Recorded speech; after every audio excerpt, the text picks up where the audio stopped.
Hello everyone, very good morning. সকাল সকাল বেরিয়ে গেছিলাম একটা স্পেশাল জায়গা যাওয়ার জন্য। শুধু সকালের ভিউটা দেখো, খুবই সুন্দর। তো নৈহাটি স্টেশনে নেমে গেলাম।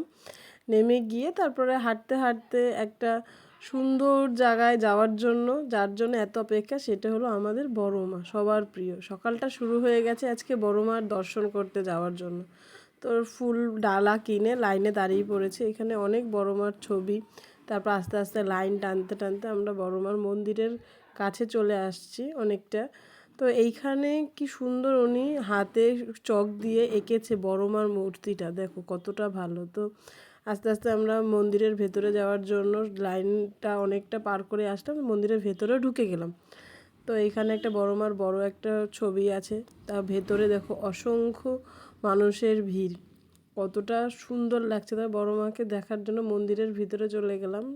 আস্তে আস্তে মানে এতটা ভিড় যে মাকে সেই দূর থেকে দর্শন করতে হচ্ছে। সত্যি দেখলেই মনটা ভরে যায়।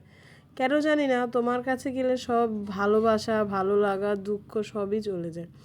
তো পুজো কমপ্লিট করে স্টেশনে চলে আসলাম, ট্রেনটাও চলে আসলো। তো বাড়ি চলে এসে তারপরে দেখছিলাম এইখানে সবাই মিলে লেবু মাখা করছে। ওদের সাথে একটু গল্প আড্ডা করে আমাদের এই যে মিঠি রান্নিকে আটকে দিয়েছি, যেতে দেবো না তাই।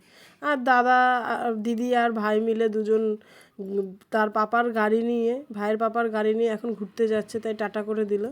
এই করে তো বিকেলে বেরিয়ে গেছিলাম, যেহেতু আজকে একটা বার্থডে পার্টি আছে, তো সেখানে যাওয়ার জন্য। তো চলে আসলাম আমাদের রেস্টুরেন্টে। মানে ভিউটা শুধু দেখো, খুবই সুন্দর। আর খুবই একটা ট্রেন্ডিংয়ে চলছে এই রেস্টুরেন্টের। নামটা কি জানো তো? নামটা হলো মৃত্তিকা। তো মৃত্তিকা রেস্টুরেন্টে আমরা গেছিলাম। তো খুবই সুন্দর, মানে ভিউটা খুব সুন্দর, একটা পরিবেশটাও খুব ভালো, একটা শান্ত শিষ্ট পরিবেশ। পুরো একদম হাতে তৈরি, প্রত্যেকটা জিনিস খুবই সুন্দর করে তৈরি করেছে। আর যে এটা মানে তৈরি করেছে সে সত্যি অনেকটা ধৈর্য নিয়ে ভালো মতন তৈরি করেছে। এটা হলো মৃত্তিকা রেস্টুরেন্ট। তো আস্তে আস্তে আমরা ভেতরের দিকে যাচ্ছিলাম। তো মানে এতটাই ভালো যে আমি ভিডিও কোনটা ছেড়ে কোনটা করবো আমি বুঝতেই পারছিলাম না। তারপর আমরা ভেতরে চলে গেলাম। ভেতরের অ্যাম্বিয়েন্সটা দেখো, দুর্দান্ত। মানে সেই সাবেকি লুকটা পুরো পুরো ফুটে উঠেছে রেস্টুরেন্টের মধ্যে। কি নেই এখানে!